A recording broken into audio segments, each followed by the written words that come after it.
तो दोस्तों RT admission 2026-27 का सेकेंड फेज या फिर द्वितीय चरण की प्रोसेस शुरू हो चुकी है।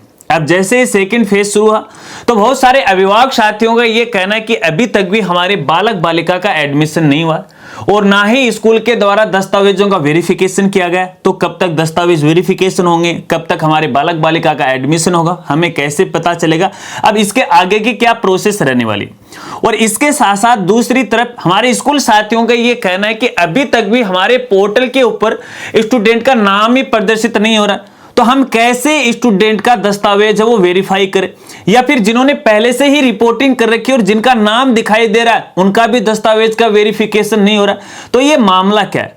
आइए इसी मामले को आपको मैं पूरा समझाता हूं। ये जो वीडियो है वो अभिभावक साथियों और स्कूल साथियों के लिए बहुत ही खास होने वाली है।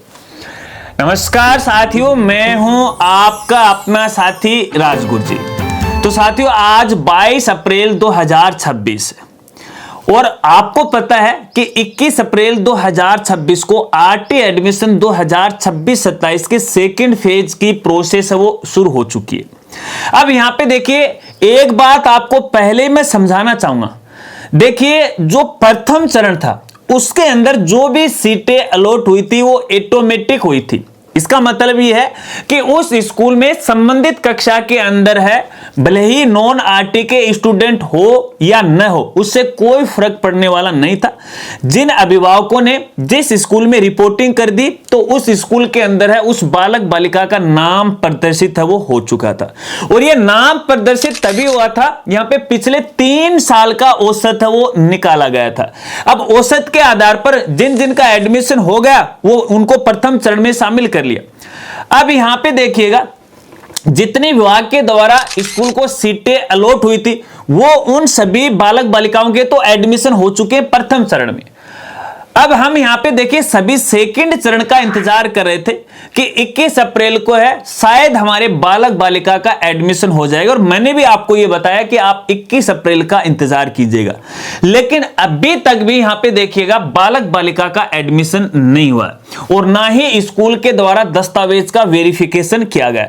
अब दोस्तों इस कहानी को और ज्यादा समझने के लिए सबसे पहले आपको टाइम फ्रेम को समझना पड़ेगा, ठीक है। तो इसके अंदर यहां पे देखिएगा एक तो दस्तावेज की वेरिफिकेशन की जो प्रोसेस चलेगी ना सेकंड चरण की, वो 21 अप्रैल से 28 अप्रैल तक चलने वाली है। कहने का मतलब अगले 5-7 दिन तक आपको और वेट करना पड़ेगा। शायद 28 तारीख तक है संबंधित स्कूल वाले हैं दस्तावेज का वेरिफिकेशन कर दे, क्योंकि यहां पे अभी मेरे देखने में आया है कि हमारे जो स्कूल साथी हैं वो किसी दूसरे कार्य में ज्यादा ही व्यस्त है। तो ऐसे में डॉक्यूमेंट वेरिफिकेशन फिलहाल नहीं कर रहे, कुछ एक कर रहे कुछ नहीं कर रहे, तो आपको यहां पे वेट करना पड़ेगा।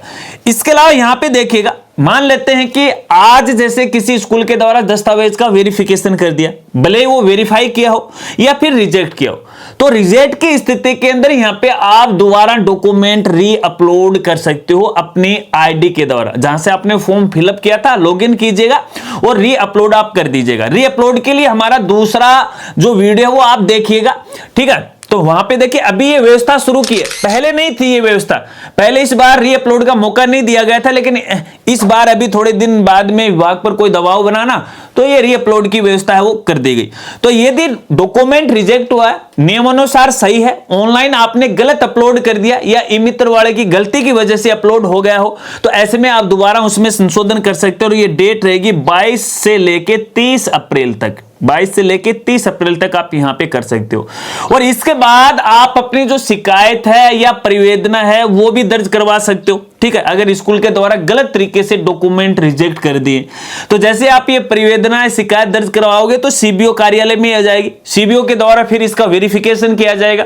यदि दस्तावेज सही पाए जाते हैं तो वो वेरीफाई कर देगा, आपके डॉक्यूमेंट वेरीफाई हो जाएगा, ठीक है। इसके बाद यहां पे देखिए तीसरा चरण चलेगा और ये जो तीसरे चरण के डेट है वो 12 मई होगी, यानी 12 मई को तीसरे चरण की स्कूलों का आवंटन होगा। या तो आपके बालक बालिका का जो एडमिशन है 12 मई से पहले पहले हो जाएगा, ठीक है। जैसे दस्तावेज का वेरिफिकेशन की जो प्रोसेस चलेगी 28 तक, या तो इस दौरान हो जाएगा। उसके बाद यहां पे फिर भी नहीं होता है तो यहां पे देखिएगा 12 मई को दोबारा यहां पे सीटें अलॉट होने वाली। अब एक बात आपको और बताना चाहूंगा, देखिएगा कुछ अभिभावक साथी ऐसे हैं जिन्होंने शुरुआत के अंदर है 5 स्कूल भरे थे और एक स्कूल के अंदर रिपोर्टिंग की थी, ठीक है। अब जिसमें रिपोर्टिंग की थी तो शायद उसका एडमिशन उस स्कूल में नहीं हुआ, किसी दूसरे स्कूल में दूसरे नंबर की, तीसरे नंबर या चौथे पांचवें नंबर की स्कूल में नंबर आ गया हो और वहां पे प्रवेशित दिखा दिया और स्कूल का नाम भी आपको दिखा रहा है स्टेटस में। तो कुछ अभिभावकों का यह कहना है कि भैया हमने तो इसमें रिपोर्टिंग की नहीं, हमने तो दूसरी की, तो इसमें कैसे आएगा। अब दोस्तों यहां पे माजना क्या वो समझिएगा।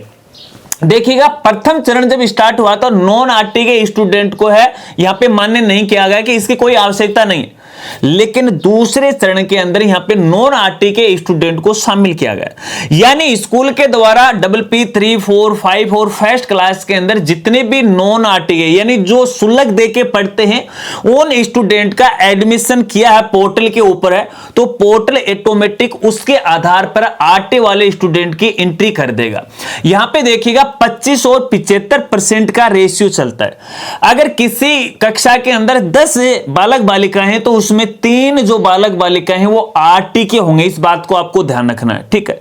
अगर उस स्कूल में नॉन आरटी के सीटें ही नहीं है तो भैया बालक बालिका कैसे प्रदर्शित होंगे, है ना। तो ये पूरा का पूरा जो माजना है वो नॉन आरटी के सीटों पर है। अब यहां पे यदि दूसरे स्कूल में आपके बालक बालिका का एडमिशन हुआ जिसमें आपने रिपोर्टिंग नहीं की, तो इसका मतलब ये कि जिस स्कूल में रिपोर्टिंग की वहां पे तो सीटें नहीं मिली, लेकिन दूसरे स्कूल के अंदर सीटें मिल गई, इसलिए वहां पे आपके बालक बालिका का एडमिशन हो गया। अब जिस भी स्कूल में आपके बालक बालिका का एडमिशन हुआ है वहां पर आपको दस्तावेज जमा करवाने, ध्यान रखना इस बात को। यदि दस्तावेज वेरीफाई हो चुके हैं, स्कूल का फाइनल एडमिशन यहां पे हो चुका है, एडमिटेड दिखा रहा है, स्कूल का नाम दिखा रहा है, तो दस्तावेज उस स्कूल में आपको जमा करवाना है। अब यहां पे कुछ साथियों का यह कहना है कि हम इसमें रखना ही नहीं चाहते, किसी दूसरे स्कूल में ले जाना चाहते हैं, तो अब ये पॉसिबल नहीं है, ये पोर्टल ऑटोमेटिक करता है और स्कूल वालों के हाथ में कोई चीज यहां पे वो नहीं रहती है, ठीक है। इस बात को आपको खास तौर पर ध्यान रखना। अब यहां पे देखिए स्कूल साथियों को कहना चाहूंगा, कुछ स्कूल साथियों की यह शिकायत रही है कि हमारे जो PSP पोर्टल पर सीटों की रिपोर्ट आती है, इस रिपोर्ट के अनुसार पोर्टल पे है हमें यहां पे एडमिशन नहीं मिले। भैया देखिए औसत के आधार पर इन्होंने निकाल दिए, तो जितना औसत निकाला है उस आधार पे तो एडमिशन फर्स्ट चरण के अंदर यहां पे हो चुका है। अब यहां पे देखिएगा यदि आपके स्कूल में बालक बालिका प्रदर्शित नहीं हो रहे हैं तो जाहिर सी बात है आपने नॉन आरटी के स्टूडेंट की डेटा एंट्री नहीं की है। और मैंने कई बार आपको कहा कि भैया जल्दी कर दीजिएगा, जितना है पॉसिबल हो सके उतनी कर दीजिएगा, उसी के अनुसार यहां पे रहने वाला, ठीक है। तो अगर नॉन आरटी के बच्चे नहीं है तो एडमिशन नहीं होंगे। अब आपको तीसरे चरण का वेट करना चाहिए। इसके अलावा यहां पे कुछ स्कूल साथियों को यह कहना है कि फर्स्ट चरण के अंदर है, फर्स्ट क्लास के अंदर मान लेते हैं कि 5 यहां पे कैंडिडेट ने रिपोर्टिंग की थी, लेकिन एक ही कैंडिडेट का दस्तावेज का वेरिफिकेशन हुआ था और उसका एडमिशन भी होगा, बाकी 4 का यहां पे उस समय डॉक्यूमेंट वेरिफिकेशन नहीं हो पा रहा था, क्योंकि उस समय फर्स्ट चरण में आपके स्कूल के अंदर केवल जो सीटें थी वो एक आधी यहां पे अलॉट थी, तो वो भर गई। अब यहां पे आप दूसरे चरण में देखिएगा जिन्होंने रिपोर्टिंग की है उन्होंने बालक बालिकाओं पे दोबारा क्लिक करके उनका दस्तावेज वेरिफिकेशन करना और फाइनल सबमिट कर देना। जैसे आप सबमिट करोगे तो अगले 1-2 दिन के अंदर है वो आपके पोर्टल पे प्रदर्शित हो जाएंगे, आपका जो बालक बालिका का एडमिशन आपके स्कूल में हो जाएगा। इसका आपको वेट करना पड़ेगा, तुरंत नहीं होगा, ठीक है। और सीरियल से आपको चलना पड़ेगा, ऐसा नहीं कि मान लेते हैं कि पहले आपने 5 नंबर वाले का डॉक्यूमेंट वेरीफाई कर दिया, फिर आप 2 वाले का कर रहे हो, फिर 4 वाले का कर रहे हो, ऐसा नहीं, सीरियल से आप करते जाएगा तो देखिए इसमें समस्या नहीं आएगी। पोर्टल है वो सीरियल से प्राथमिक क्रमांक से यहां पे वो चलता है, बाकी ऐसा नहीं है, प्रदर्शित भी हो रहे। बहुत सारे स्कूल साथियों के मेरे पास मैसेज भी आए हैं कि सर हाँ जो दस्तावेज वेरीफाई नहीं हो पा रहे थे वो आ रहे हैं, कुछ नए बच्चे हमें यहाँ पे दिखाई देने लगे हैं, हालांकि पहले यहाँ पे हमें नहीं दिखाई दे रहे थे। कुछ अभिभावकों का ये कहना है कि हमारे बालक बालिका का सेकेंड फेज के अंदर है, यहाँ पे एडमिशन होगा, हमने जिस स्कूल में रिपोर्टिंग की थी उसी में होगा। कुछ का ये कहना है कि जिसमें रिपोर्टिंग नहीं की है उसके अलावा किसी दूसरे स्कूल में होगा। तो कोई साथी ये नहीं कह सकता कि प्रदर्शित नहीं हो रहा है, प्रदर्शित हो रहा है, बशर्ते नॉन आरटी की सिटी की डाटा एंट्री वो आपके पोर्टल पे होनी चाहिए। अब इसके अलावा यहां पे देखिएगा कुछ अभिभावकों का ये कहना है कि हमारे स्टेटस के अंदर प्रोविजनल अलॉटमेंट लिखा हुआ है, तो इसका क्या मतलब है, कई बार बता चुका हूं, आज फिर से बता देता हूं। इसका मतलब है अस्थायी एडमिशन। अभी तक उस स्कूल के अंदर आपका अस्थायी एडमिशन हो गया। इसका कारण यह है कि स्कूल के द्वारा यहां पे अभी डॉक्यूमेंट है वो फाइनल वेरीफाई नहीं किए, ठीक है। जैसे वो डॉक्यूमेंट वेरीफाई कर देंगे तो यहां पे है फाइनल दिखा देगा, डॉक्यूमेंट भी वेरीफाई हो जाएंगे, स्कूल का नाम भी वो दिखाई देगा, क्योंकि नॉन आरटी की सीटों के आधार पर ये पूरा मैकेनिज्म है वो चलता है। तो इसका मतलब है अस्थायी है, पक्का नहीं हुआ।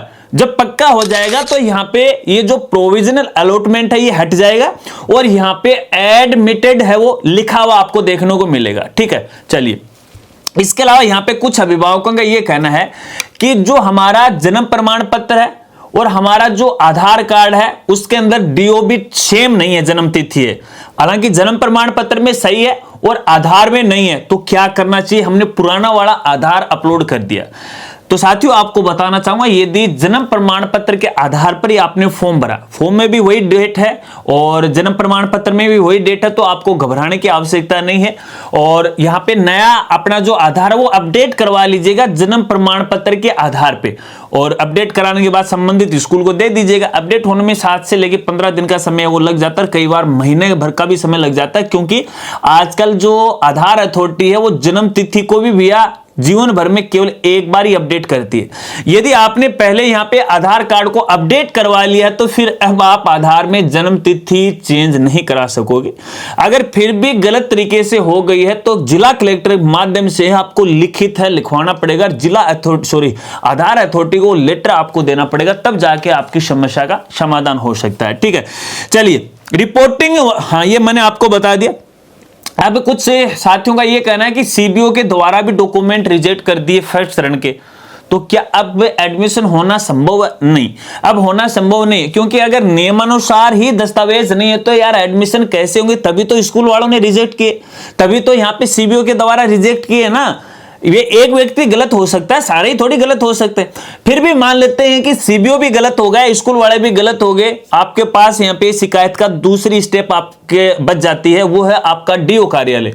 डीओ में आप व्यक्तिगत जाएगा और नियमानुसार प्रूफ के साथ दस्तावेज दिखाएगा, देखिएगा नियमानुसार दस्तावेज है, बशर्ते यहाँ पे आपका कैचमेंट एरिया जरूरी है, ठीक है। इसके साथ आपका मूल निवास है, जाति प्रमाण पत्र है, आपकी आय प्रमाण पत्र है, ये सारे दस्तावेज आपके पास मौजूद होने चाहिए सही से नियम अनुसार।